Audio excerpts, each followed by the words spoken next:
So the Rugby World Cup is just around the corner. The opening contest, the All Blacks taking on France. Now this game is going to be absolutely awesome to see. In this video, we are going to be trying to predict who the All Blacks are going with in their starting lineup and reserves for this monumental fixture. But it is myself, and it is Rugbyitch. This game, mate, first one of the World Cup, first of many exciting contests.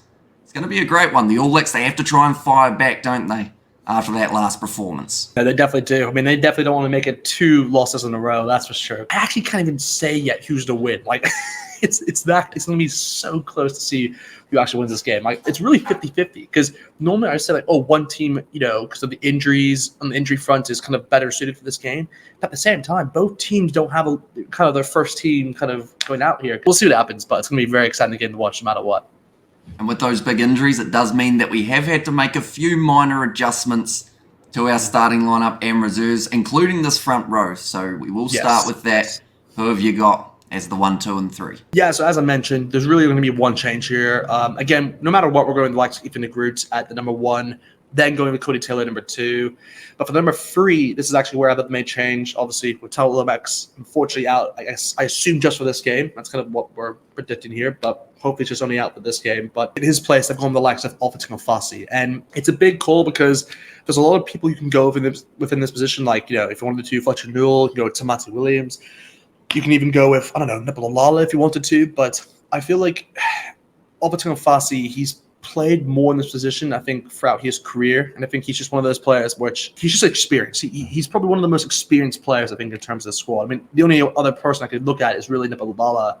But again, I really see him as more of an impact player, to say the least. So it's really one of those situations where I'd make a tough call in that sense. So yeah, that's the reason why I've gone with Fassi there. It's kind of the tight head prop, to say the least. Tough call indeed, and probably not one that a lot of people would have been expecting, perhaps. No. With the options that they have got. So you're taking a risk, but you're hoping for the reward alongside it.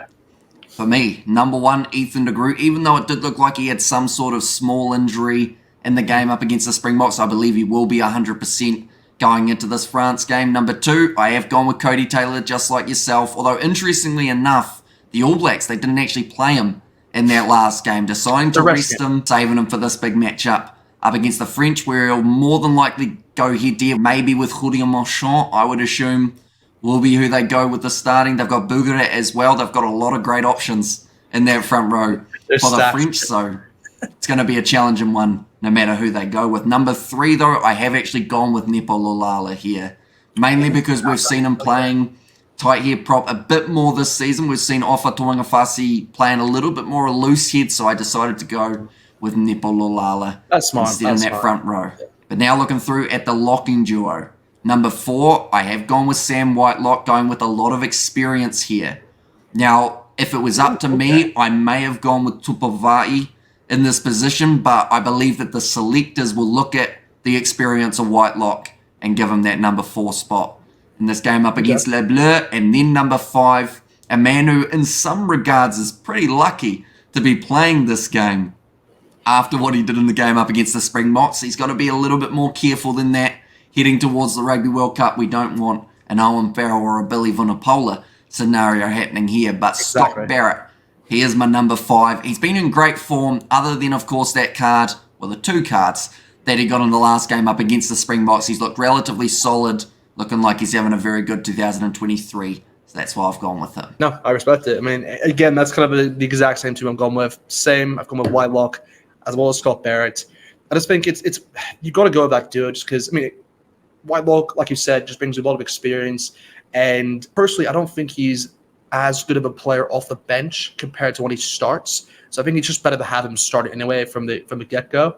But yeah, in terms of, I guess, Scott Barrett, I mean, he just, again, I'm not saying he was lucky to obviously get off the red card that he got. Because, again, when you look back at it, it's not really going to be, I didn't really think it would be carried on. I think it's one of those ones where you can be like, you know what, just at the end of the day, it's just obviously can maybe impact that one game.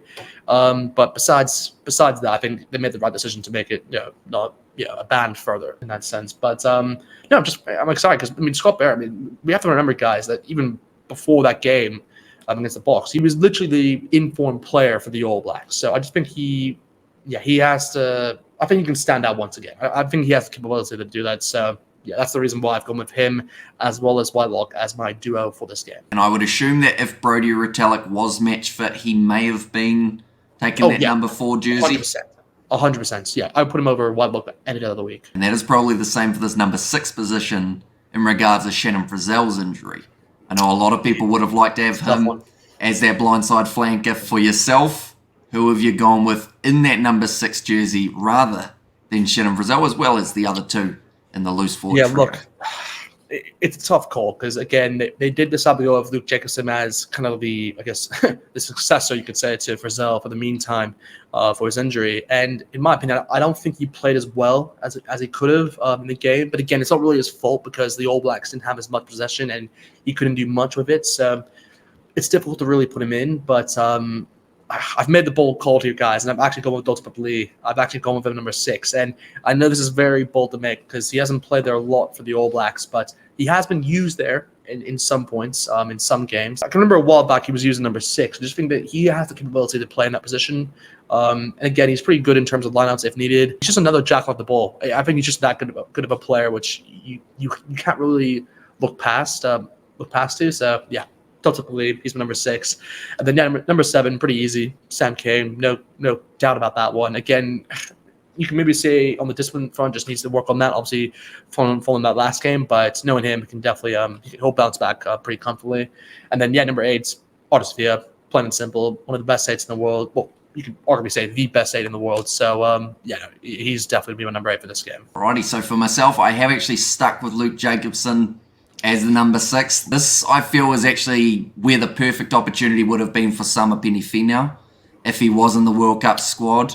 I feel like him at number 6, we would have probably got to see him for a few weeks here while Shannon Frizzell does recover, and I think he would have done pretty decently. Number 7, I have gone with Sam Cane as that captain option as well as the open side flanker. I think for the All Blacks in the last game, though, up against the Box, there just weren't enough men who were committing to that breakdown, trying to get in there and get those turnovers, which is something that the man that I've selected at number 8 normally does very well, and that is Artie Savi. I mentioned about it in my AB's XV.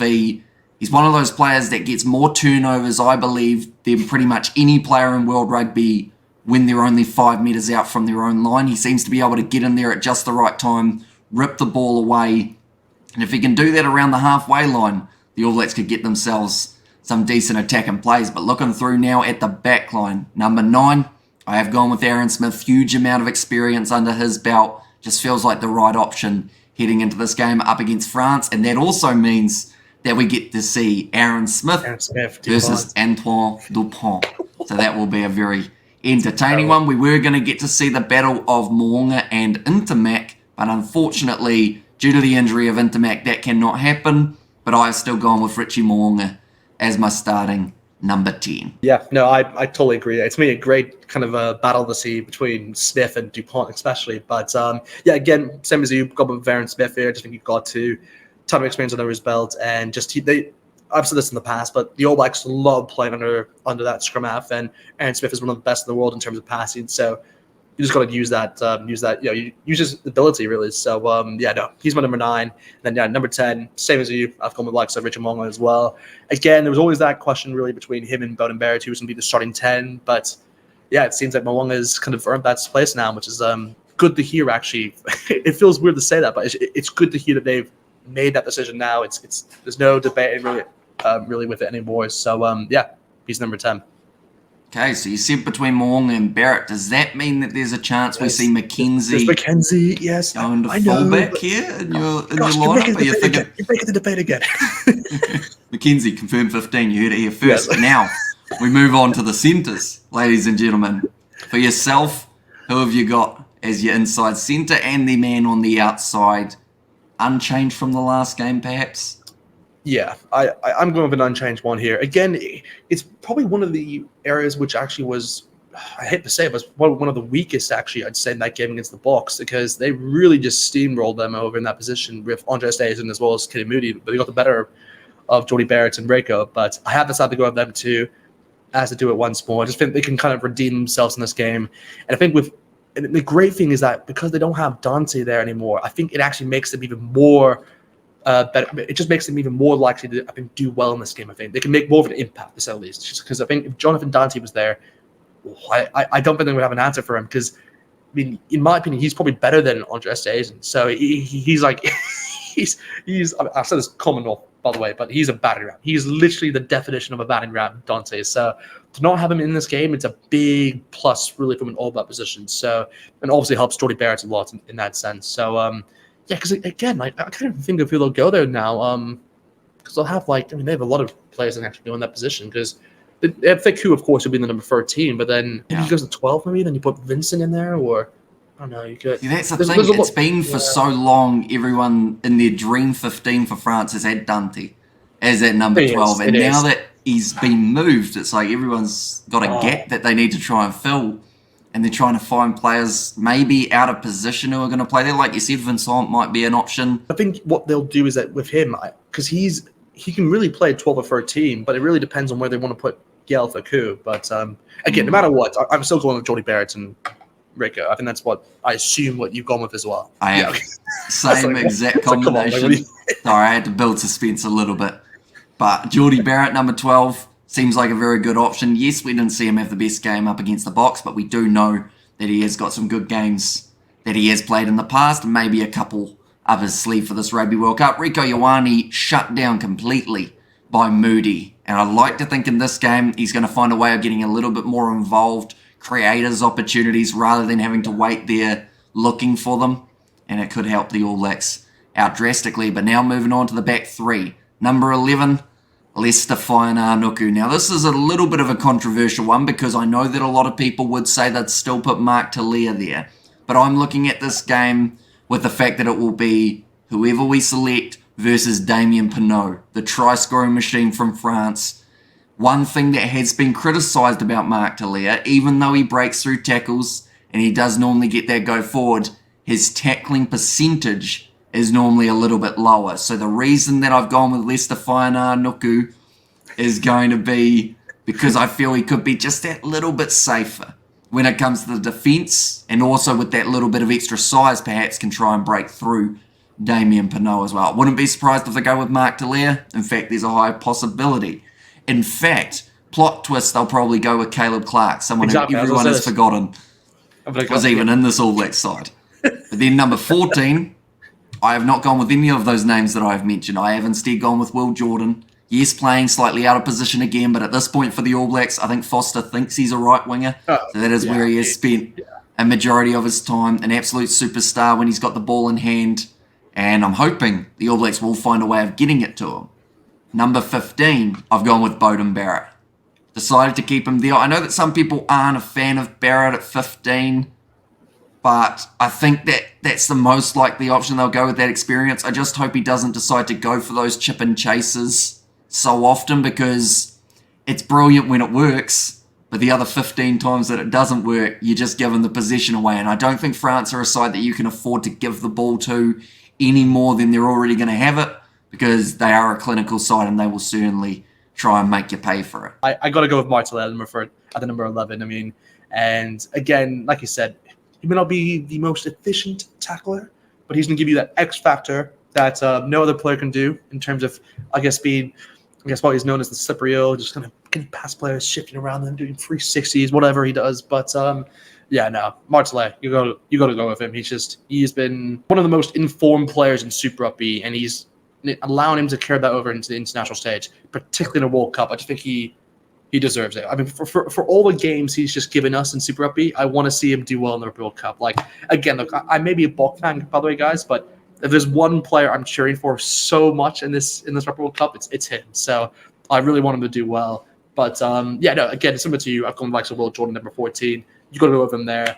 And then, just number 15, Beauden Barrett. Again, like you said, Beauden Barrett can obviously help, Will Jordan, because that's a play which they've kind of utilized a lot in these All Black games, where Beauden Barrett goes a little chip in the air, Will Jordan collects it, just runs around players and just scores that try. So I can definitely see a lot of that happening within this World Cup. Righty, so now we've got the impact players off the bench. Now I have to ask this question. The All Blacks for the first time ever going with a 6-2 split in their last game up against the Springboks.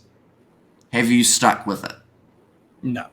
go. Good call. I am the same 5-3. The way the ABs have been playing it for a very long time, so they might as well stick with it. And this World Cup, so the front row replacements, who have you got as your 3? Yeah, so for front row replacements, I've gone with like Samisoni Takalaho at the number 16 jersey. Number 17, this is actually where I've gone with Tamati Williams to cover that, because you could say the loose position. And then remember, number 18, I've gone with Nepalala here. I just think, again, like I said, I want him more as an impact player. It was a tough decision between him and Alpha, but I think Nepalala will come off the bench. Relatively similar to myself. Number 16, Samisoni Takiaho. Number 17, Tamati Williams. And then number 18, I have got Fletcher Null as the last man off my bench. I feel like there's more likeliness that Null will get a little bit of a crack here just in case Lomax's knee is a bit more serious than it first did seem, so that they've got that little bit more of the specialist tight head prop cover for those future games. And I think they'll have Tuanga Fasi maybe as more of a floater of, he could go either way depending on how the injuries go. But yeah, he's easily a good option of going off the bench for Tuanga Fasi as well. Looking through at the rest of the forwards, we've got 2 more. Tupavai at number 19 for myself, and then number 20, the man who you have at number 6, it is Dalton Papali'i. We're kind of just the exact opposite, really, with this one. I've also gone with Tupavai at the number 19 jersey, and number 20, I've gone with Luke Jacobson here. So yeah, again, I do with that because he can obviously cover all the positions as well. So I just think it's better suited for him to come off the bench more than Papali'i. So that's also what came into my thinking as well. Covers maybe some would say a few more positions, although saying that Papali'i can play all 3 as well, can't he? But I think Jacobson's more known. Really? You think Papali'i can play 8? When does he play at 8? I actually can't remember the last time he's played 8. That's why I'm curious to know if you. Now you've put me on the spot for the exact game, but I know that he has had some 8 experience in the past. Whether or not it's in the Bunnings NPC, I don't know whether he's had it at. Oh, he might have done it at Super Rugby level. Maybe while Austin Satutu. I can't remember a game where he's played at number 8. I found a quote, which doesn't really help me too much, but it's a quote from Dalton Papali'i. He said, "I prefer to play 6, but 6, 7, or 8, I don't mind. I just want to do my bit for the team." He didn't say he's played 8, but he said he doesn't mind it. If he has to tell you what, that's the question we're asking in the comment section. When was the last time Dalton Papali'i played number 8? This is when everyone goes, he never has. Which I will happily accept if that is the case. I just remember seeing him off the back of a scrum one time and I thought, oh boy, that's dangerous. It could have happened. Because the thing is that Akira can play 6 or 8 as well. That's the thing I've always noticed from Akira. Now moving on to the back replacements. Who have you got as your last 3 spots? Yes, I think this is pretty simple. Again, I think we'll probably have 2, maybe of the similar players. Knowing you actually know, we'll probably have 1. No. There's always one guy you prefer over me anyway. So I'm going with Finlay Christie here, which I assume you haven't gone with because you have some kind of hatred towards him. So I'm going with Finlay Christie at the number 21 jersey. Number 22, this is where I suspect we do have the same player, Demi McKenzie, which got 2. Again, he can obviously cover that 15 jersey or 10. And 23, this is a tough one because there's a lot of players you can really go with here. I mean, you can go from a winger standpoint or center standpoint, but I've gone from a center standpoint here, and I've gone with Anton Brown here. I just think he's probably the one player I've seen introduced recently in the All Blacks. And again, I mean, I would really like to go with David Avili here because when he was playing for the All Blacks, he was he's a good player. He's a pretty good player to have. But again, it's just one of those where I think he hasn't had enough minutes under his belt recently, and I think it doesn't make sense to put him in kind of in the light really in terms of this one, in terms of France, like the game against France. I think he can play in the rest of the games, but I think for now I'm going back to Leonard Brown because I think he's had a bit more minutes under his belt recently. Righty, so for number 21, I'll go on with Cam Roigard. It's not that I have a hatred for Finlay Christie. It's just I like inform halfbacks, and at the moment Roigard is showing that he is certainly one of those. Did you see the impact the youngster had when he came off the bench? That's a big library table as well. That would take quite a bit of flipping. You saw this table. There's no way I'm lifting this one. It's probably bolted down as well. You just do your back. It probably is. They don't want you stealing the tables at the library, do they? No. Disclaimer, ladies and gentlemen, do not steal libraries from tables. Yes, the other way around. Disclaimer right there. It'll be a big disclaimer around this. Yeah, Cam Roigard, number 21. Saw the impact that he had off the bench up against the Springboks. Feel like late in a game that could be very beneficial for the ABs. Number 22, Damien McKenzie, just like yourself, even though they haven't actually done that as of yet in terms of having McKenzie as a replacement while Richie Mo'unga is in the starting lineup. They seem to always decide to leave him out, so maybe that is the case here once again. And then number 23, to close out my side, I have gone with David Havili. And I guess, to be honest, the chance of Havili playing 22 and then having an outside back at number 23, whether that is going to be Faina Nuku in your case or Amoni Narawa, perhaps could even get himself a few minutes here. Caleb Clark. They do love themselves a Caleb Clark, that is for sure. But nonetheless, we do thank you all very much for tuning in. Do let us know who you think the selectors will go with in the 23-man side in this exciting game up against the French. But do check out Rugbyitch on his YouTube channel, as well as the Rugby Recap, our podcast, where we do talk all things Rugby World Cup as well as World Rugby in general. But thank you all very much for tuning in. If you did enjoy, be sure to leave a like and subscribe to the channel, and we will see you all for the next one.